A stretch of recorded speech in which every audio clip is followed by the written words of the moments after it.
Hi listeners, welcome to the video lecture series on power electronics. In this video, we are going to understand the fundamental operation of three-phase full wave controlled converter or rectifier.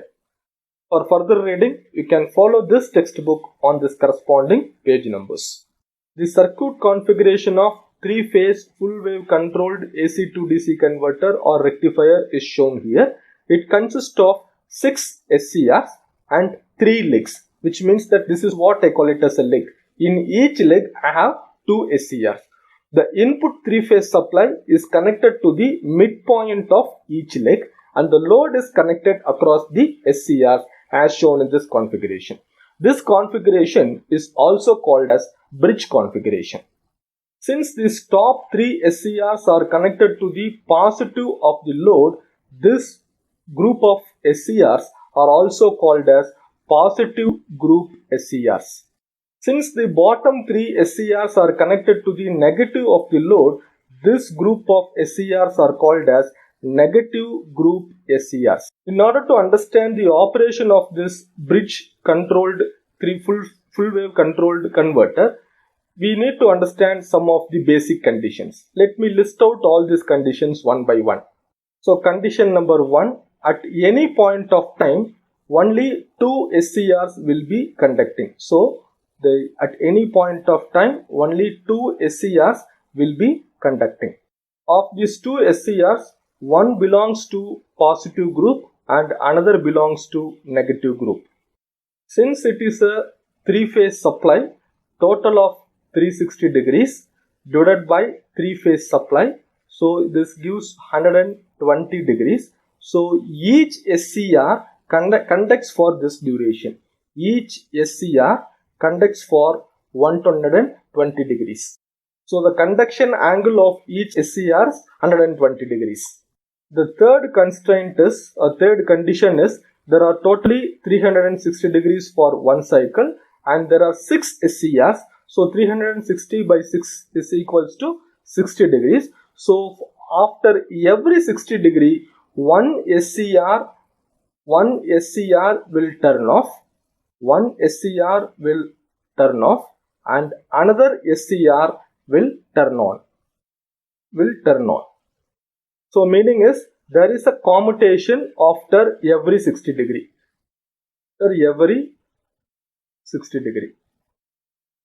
Let us assume that thyristor T1 and T2 is conducting. That is one from positive group and another from negative group at some instant of time. So the current will be started circulating from R phase. It goes into SCR1 and it comes to the load. It comes to SCR2 and it comes back to the B phase. So at this point of time, if you look at the load voltage EDC will be equal to the voltage across R and B phase. That is, it is equal to VRB. Similarly, let us assume that thyristor 1 and thyristor 6 is conducting. When thyristor 1 and thyristor 6 is conducting at some point of time, then the current will be flowing through R, T1, it comes through load, it comes through T6, it comes out through Y phase. So during that instant of time, the load will receive a voltage of VRY. If you look at this VRB and VRY, these voltages are called as line voltages. So we need to understand the phasor relationship between the line voltages and phase voltages. Phase voltages are given by VR0, Vy0 and Vb0.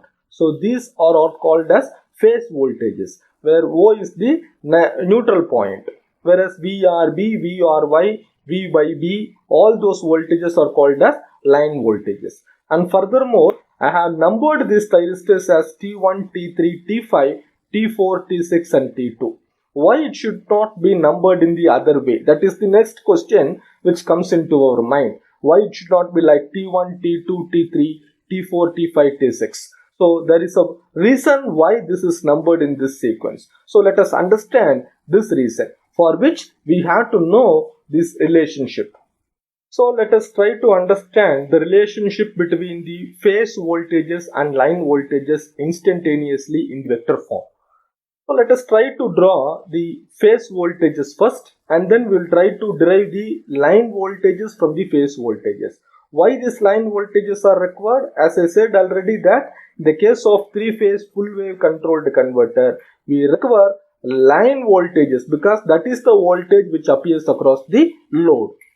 Now let us take V or not as reference. So once I take this as reference, it has to start from 0 point. So this V or not, which is what we calculate as the phase voltage of R phase, can be drawn something like this, starting from 0 degrees. Next, let us draw the Vy naught. This Vy naught will be lagging V or naught by an angle of 120 degrees. So Vy naught will start somewhere at this point. So let me try to draw it here, and the remaining is also shown at the steady state condition. Next is Vb naught. Vb naught is lagging V or naught by an angle of 240, or it is leading V or naught by an angle of 120. So once it is lagging, it has to start somewhere here at 240. So Vb naught starts here, and the steady state condition it looks something like this. Here you have to understand that clockwise direction represents lagging and anti-clockwise represents leading. So this is another important point. The angle between these two is 120 degrees.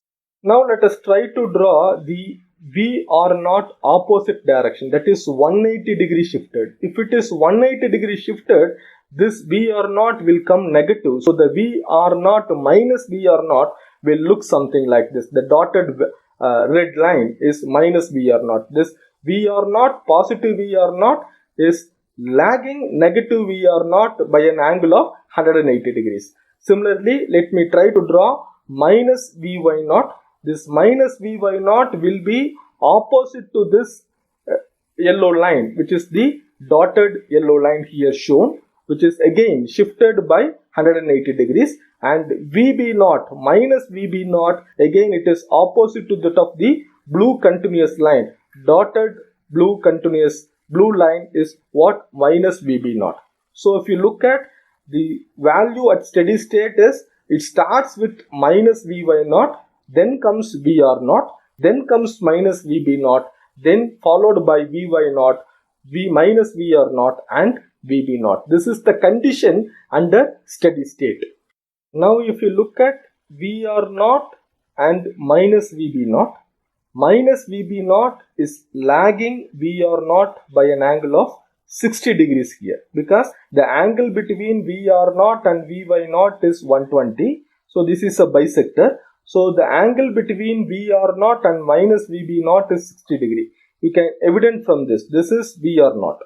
This is Vr naught, and this is minus Vb naught. So it starts from 0.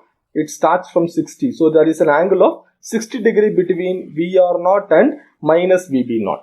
Now I need to construct the line voltages. So line voltages is the combination of phase vector sum of the phase voltages. Say for example, I want to calculate VRB. It is the vector sum of Vr naught and minus Vb naught. So if I take the vector sum of these two, then I will get VRB. How is this VRB? This VRB is having an angle of 30 degrees from Vr naught. 30 degree lagging from Vr naught. So let me try to draw this VRB, which is lagging Vr naught by 30 degrees. So VRB should start somewhere here, which is what I have drawn here. So this is VRB, and the steady state it goes something like this.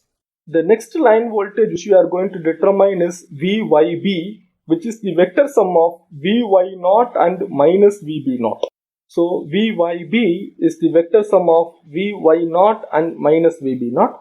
If you look at this VYB, it is having 60 degrees lagging from VRB, or it is having 90 degrees lagging from Vr naught. We can say it in two ways. It is having 30.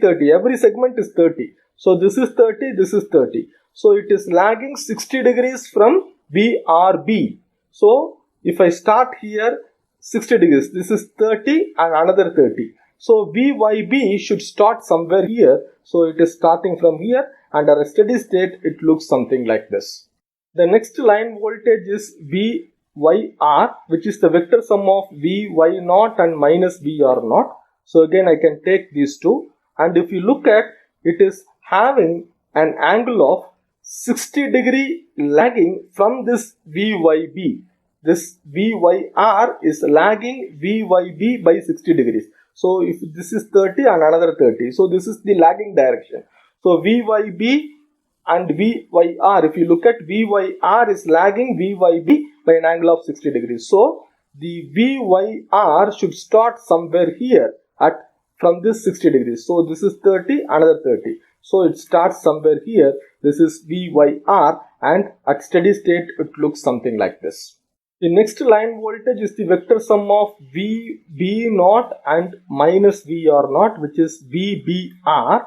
So this is VBR, which is the vector sum of VB0 and VR0. If you look at this VBR and VYR is having an angle of 60 degree difference. That is, VBR is lagging VYR by an angle of 60 degrees. So it has to start 30, 30, it has to start somewhere here, which is VBR. Under steady state it looks something like this. So VBR starts at this point.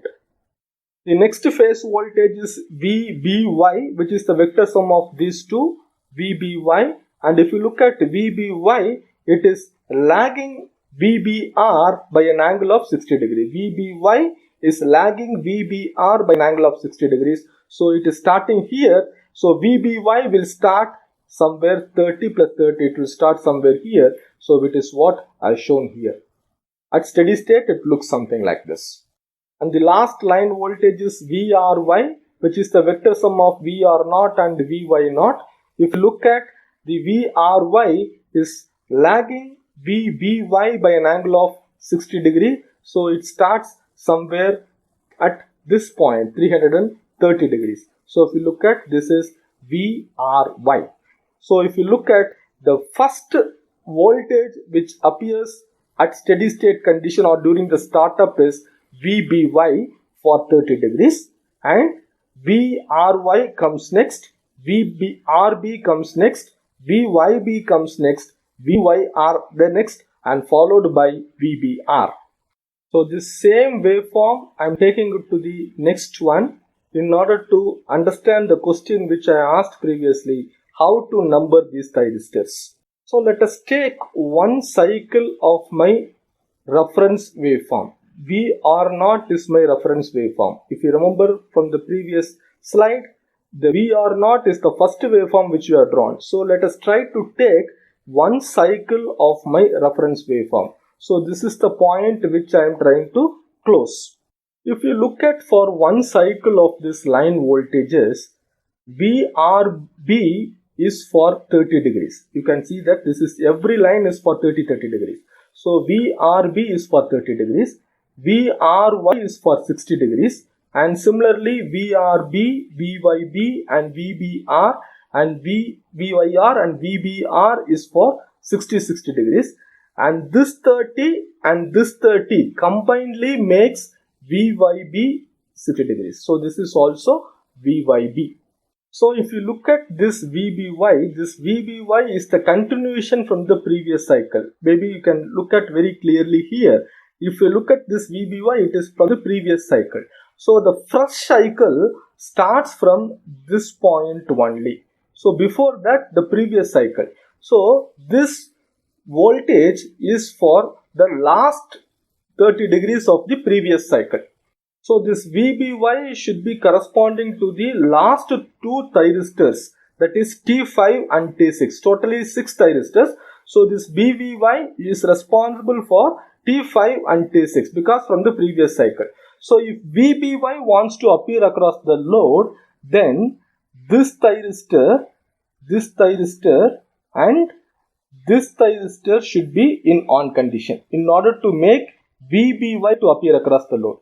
As I already told that this is positive group and this is negative group. So let me try to start from here. This is T5 and T6.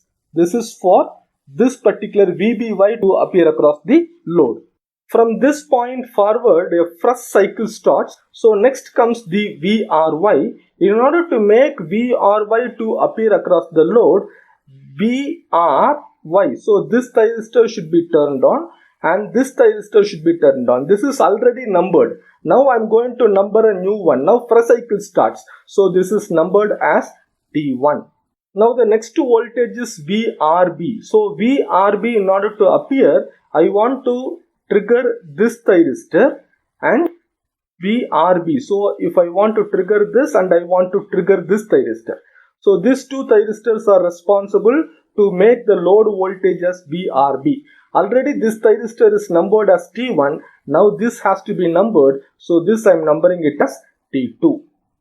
So this is completed. This is completed and this is also completed. Now let us try into the next line voltage, which is VYB. In order to make this VYB to appear across the load, if you look at this thyristor and VYB, this is already numbered as 2. So this should be T3. So the remaining left is T4 alone. So this is numbered as T4. So this is how the thyristors are numbered. The meaning is the thyristors are numbered in the sequence in which they are triggered. So let me summarize this here again. Two SCRs conduct at any point of time, one from positive group and another from negative group. This is the first point that we have to understand. Second is, each SCR conducts for a duration of 120 degree. Each SCR conducts for 120 degree duration, and after every 60 degree,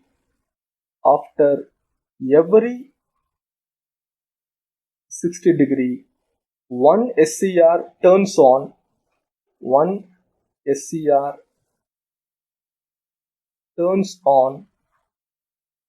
and other turns off.